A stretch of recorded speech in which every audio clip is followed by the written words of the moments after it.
You are worthy beings. You knew it when you came. You forgot it a little bit after you got here. You are creative genius. You knew it when you came. You forgot it a little bit after you got here. You are free. You knew it when you came. You've forgotten it a little bit after you got here. You are pure positive energy, and you want that, and nothing less than that will ever be tolerable. In other words, you can't stand it when your freedom is impeded in any way. So you were born with an emotional guidance system. You were born with a system of emotion that lets you know what you're doing vibrationally. And on one end of this vibrational scale are feelings like exhilaration, passion, love, joy, appreciation, pure positive feelings.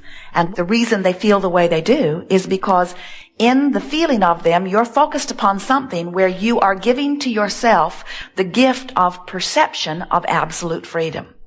Now, we use the word perception of freedom very deliberately because you are absolutely, unequivocally free. You are so free you can choose bondage. But the perception of freedom is what is necessary because no one is not free. No one can vibrate for anyone else. No one can get inside of you and offer a vibration that equals your point of attraction. Only you can do that.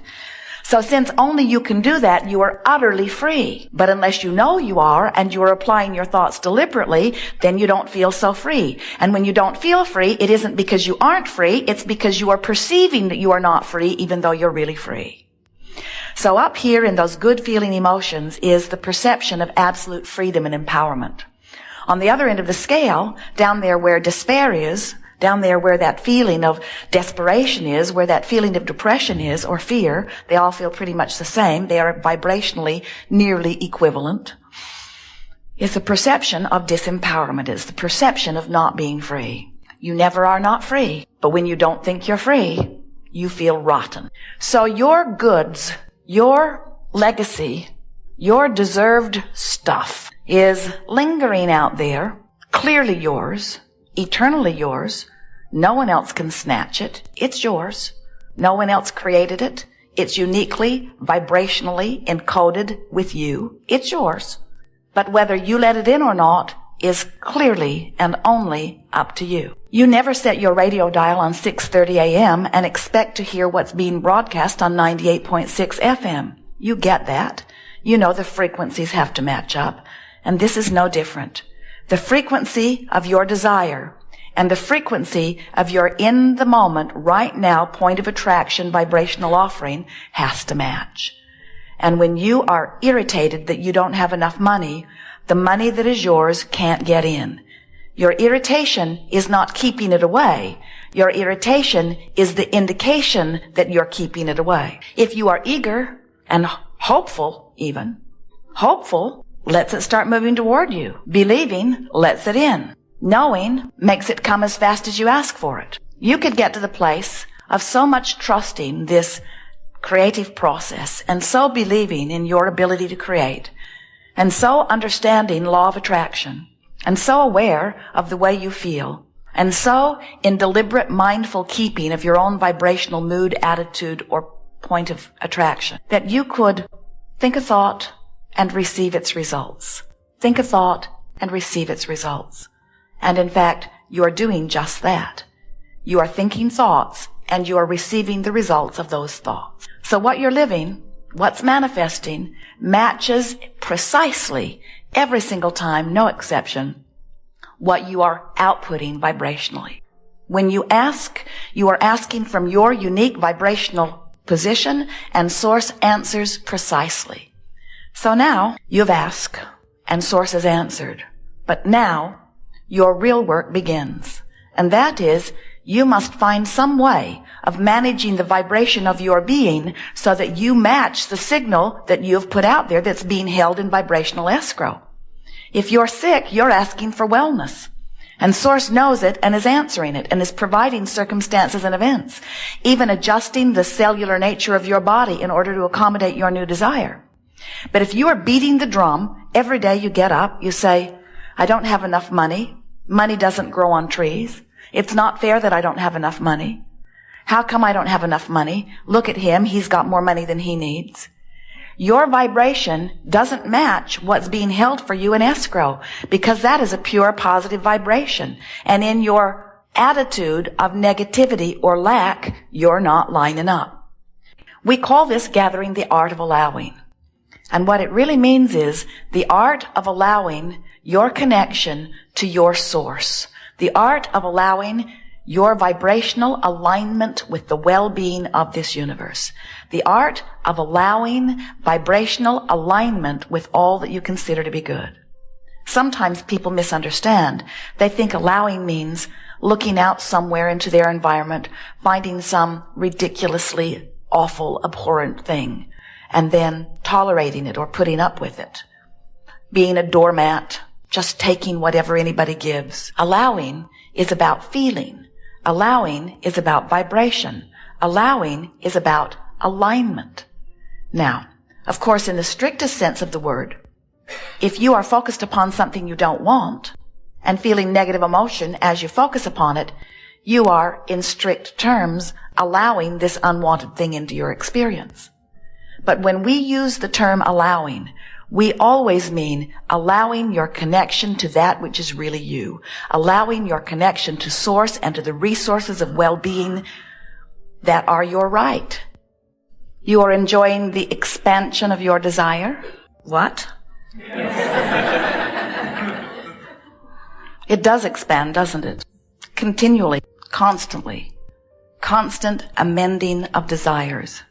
Constantly standing in a place with all that you have become, with a fresh new perspective from which you will continue to become.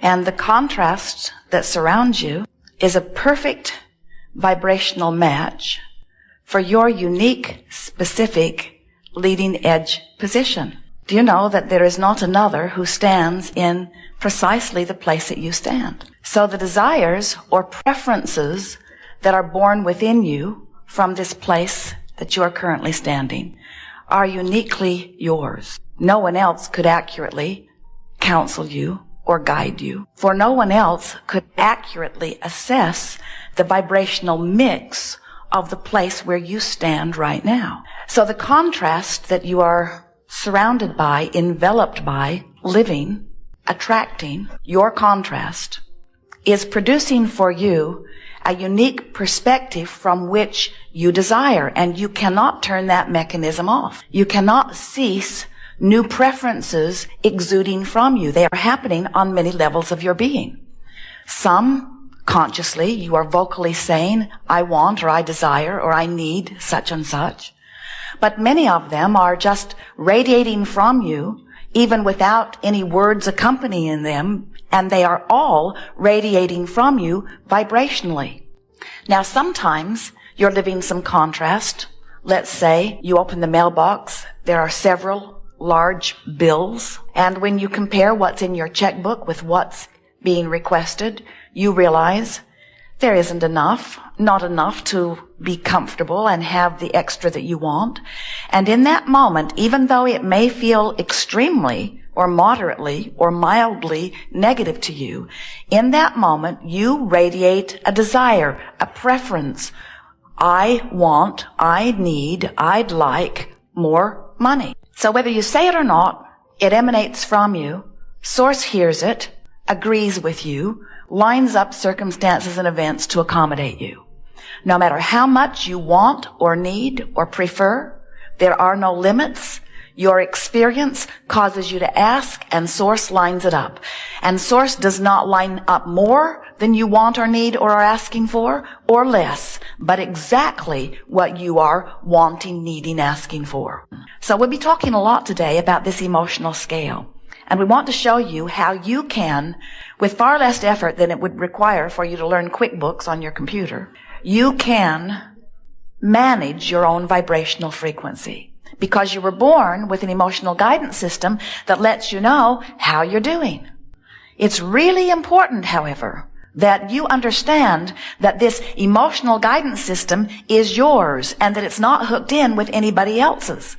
And you must decide early on that you're not going to compare how you feel with how anybody else feels, because the vibration within you cannot be regulated or even understood by the vibration of someone else. You can't ask someone else how they feel about something, and then just because they feel that way, immediately begin feeling that way too. Now, we acknowledge that there is this thing called power of influence, where they can demonstrate things to you and you can observe their demonstration, and in time you can begin to feel similarly. You do that all the time. And the law of attraction is helping you with that. In other words, whatever you are feeling, however you are feeling, is causing you to offer a vibration, and law of attraction is causing those same kinds of things to surround you. So it's easy for you to look around your environment, no matter how up close or how far around the world it is. It's easy for you to look around in your environment and conclude that there are facts or evidence or truth that, because they exist, deserve your attention. But we want to point out to you, and we really want you to come to knowing this, all that evidence that you are witnessing is just the result of someone else focusing it into reality. Just because it's true doesn't mean that you should give your attention to it. There are a lot of things that are true that you don't want to bring close to you. And there are a lot of things that are true that you do want to bring close to you. So don't use as your criteria for focusing on it the reality of it or the truth of it. Use how it feels when you focus upon it as your criteria of whether you want to focus upon it long enough to activate it in your vibration enough to make it your point of attraction. Focus is a powerful word. In fact, it is the most powerful word in relationship to deliberate creation, in relationship to creation in general. In other words, you're creating all the time, whether you're doing it deliberately or not, because you're focusing all the time, whether you're doing it deliberately or not. You can't stop focusing. You can't stop perceiving. When you're remembering, you're focusing. When you're observing, you're focusing. When you're imagining, you're focusing. When you're pondering, commenting, whenever you're giving your attention to anything, past, present, or future, you're focusing. And if you're focusing, you're activating a vibration that has attraction quality. So when you activate a vibration, law of attraction is going to respond to your activated vibration and bring you thoughts, bring you circumstances, bring you other people that match that vibration. If you focus often enough, that activated thought will become a dominant activated thought. That's really all a belief is. A belief is just a thought you keep thinking. But when we say a belief is a thought you keep thinking, that makes it sound like you're deliberately thinking the thought. In other words, when you say, I'm thinking about something, most of you think that when you're thinking about something that you're deliberately thinking about something. And we want you to realize that you're thinking about a lot of things that you don't really want to think about. So you may be activating things in your vibration that you would not necessarily want to attract into your experience. Now don't panic. You have huge leeway. Sometimes we see our friends say, cancel, cancel. They try to suck it back before law of attraction gets hold of it and starts bringing it to them. And we want you to understand that you have enormous leeway, that the basis of your experience is truly one of well-being.